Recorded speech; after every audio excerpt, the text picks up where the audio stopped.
Alright, okay, I ran out of time on that first video, so this is going to be a wrap-up. Hopefully it will take place within 15 minutes. Wrap-up, then. We have Soundstage 22, Not the Thing. Perhaps that will be the Haunted Cemetery or the Casino. If not, then the Haunted Cemetery may be in Sprung Tent number 1. Sprung Tent number 1, however, is likely to be the tent, the house, where those floating heads that we've seen in a picture on Facebook now, the first pictorial clue when you flip the card on the Facebook page for HHN 21 Universal.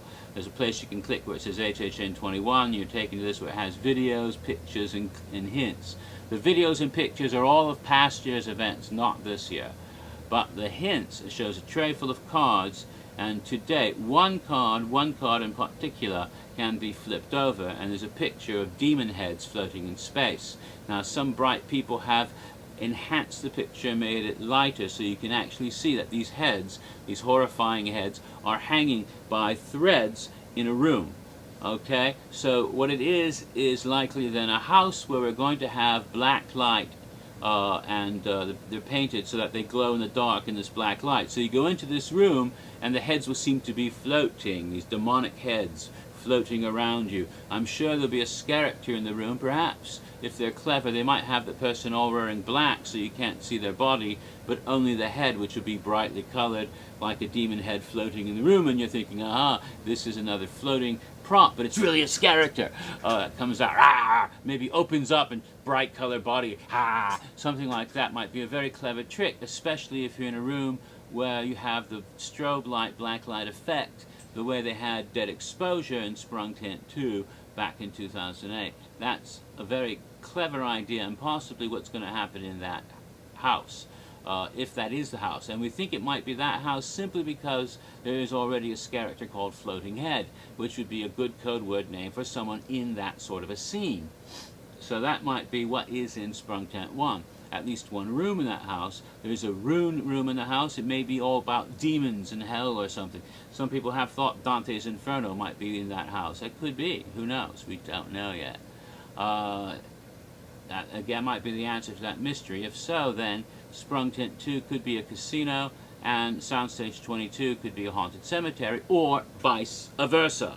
We're still not sure which one is which. This reminds me of the conundrum I had last year, where I wasn't quite sure where the catacombs in Cycloscarapy were located. I had thought the catacombs would be in the soundstage and Cycloscarapy would be in a house, I mean in a tent at first, and then I learned, well actually I didn't think there would be Cycloscarapy at all, because I've been misinformed that there are no sequel houses by someone who lied to me, just like someone's lying to me this year. So it turned out that those catacombs were actually in a tent, and that what we had in the soundstage was Cycloscarapy. In fact, I had thought Cycloscarapy was going to be connected. When I realized it had to be Cycloscarapy, when people saw the facade, and I saw that and realized it was that would be involved with the plague, rather than ghosts in the old abandoned sanitarium. But needless to say, you get wrong ideas, you get twisted around, you know. The museum thing threw me too. I thought it was set in a museum in soundstage. So this year, I have a similar thing. Maybe I've got it reversed. It could be this casino and soundstage, haunted cemetery in the tent, or vice versa. I'm not sure. All right. Okay. Thing, probably Soundstage 23A, as I said. We have our horror host in disaster queue area, vampiric horror host. Now that we pretty much know from the clue that was given us from our mutual friend about Count Floyd and Mylonomi Vampira. We know there's television production equipment going into that house.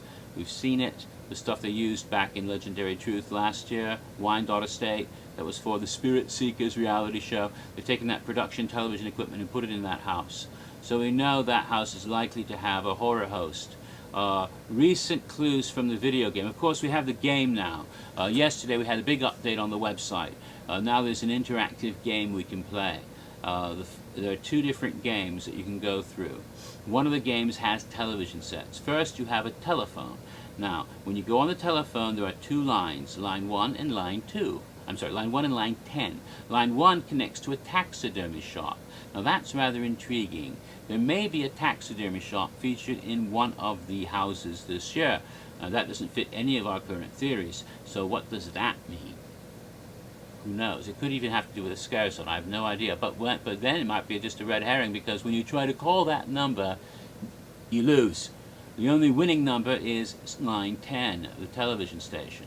I need to go back and check the call sign for that TV station, WKNB or whatever it is. I'm not sure if that's the right, and see if there is a real television station in the world that has those numbers. I'm going to go check that as soon as I can to find out what those numbers are and what that TV station might be. It could be Dr. Paul Bearer in Tampa, for all I know. The station that showed him, it could be another TV station in California, or it might even be in Cary, Ohio. That would be a gas, wouldn't it? Incidentally, there are lava lamps in that same window.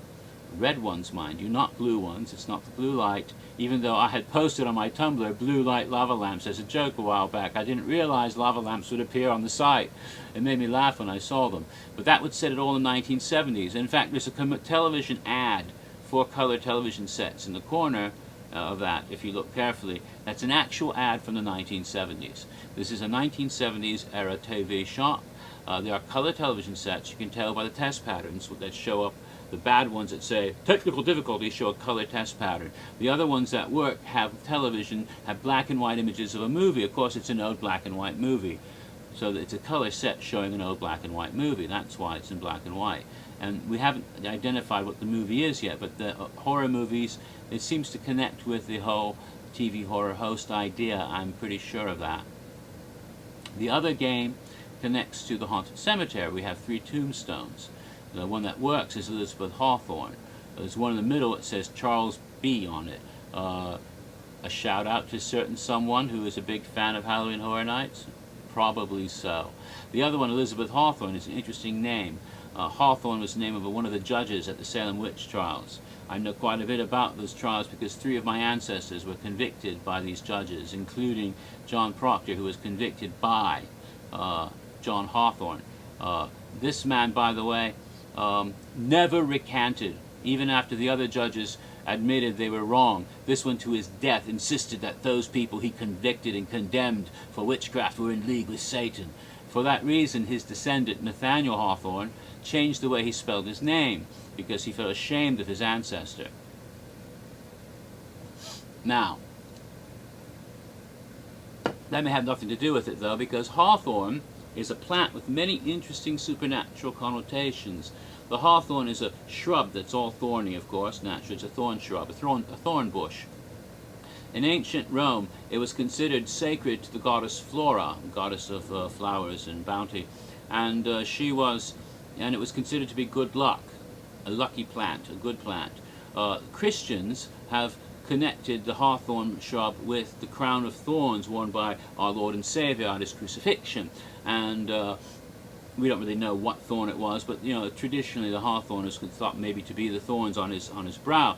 There is a tradition that Saint Joseph of Arimathea took, along with the Holy Grail, the crown of thorns to England, where the Grail was kept at Glastonbury Tor, where he planted the thorns, and they miraculously grew into a thorn shrubbery, which to this day a thorn bush grows next to Glastonbury Abbey, where some say the blue glass bowl there is actually the Holy Grail, and the chalice well and all of those things, but that shrub is descended from the original shrub and from the crown of thorns of Jesus Christ, and is a holy shrubbery.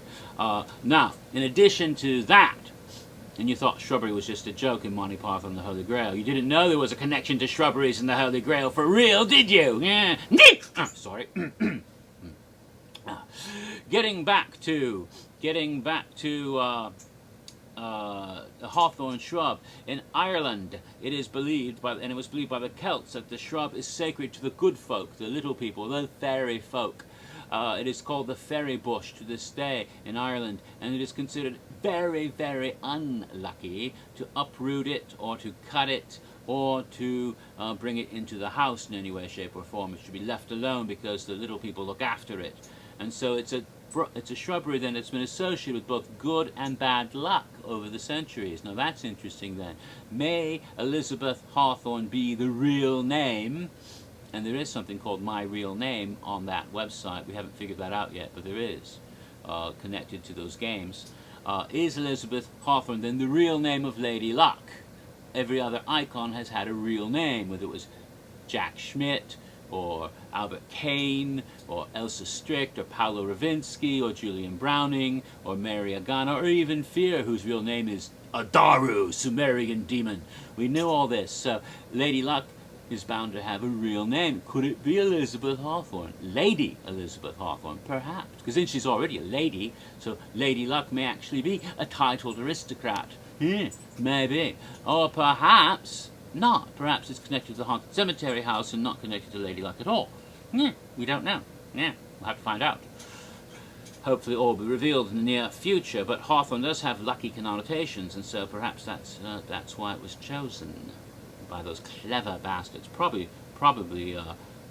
Rick Spencer, who does a lot of research into this sort of backstory stuff that he does for Halloween Horror Nights. I wouldn't be surprised if he was the one who came up with the name, if that is the name.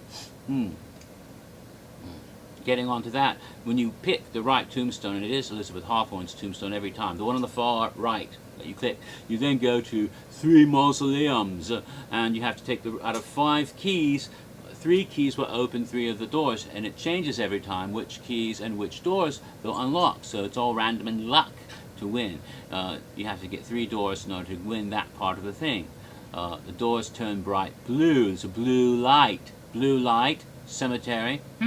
Seems to fit a certain clue. If you win either game, you get to a house of cards. Each time you win, the house of cards gets bigger and more cards added to it, and you get another half a poker chip. I've only been able to get to like win twice in one go. When you lose all your points, you get banished from the site for an hour. Actually, it's more like 2 hours or more. Maybe there's a glitch or something, or maybe the damn thing's on Central Time. I have no idea. But anyway, trying it out. I'm going to continue and try to glean more clues if I can.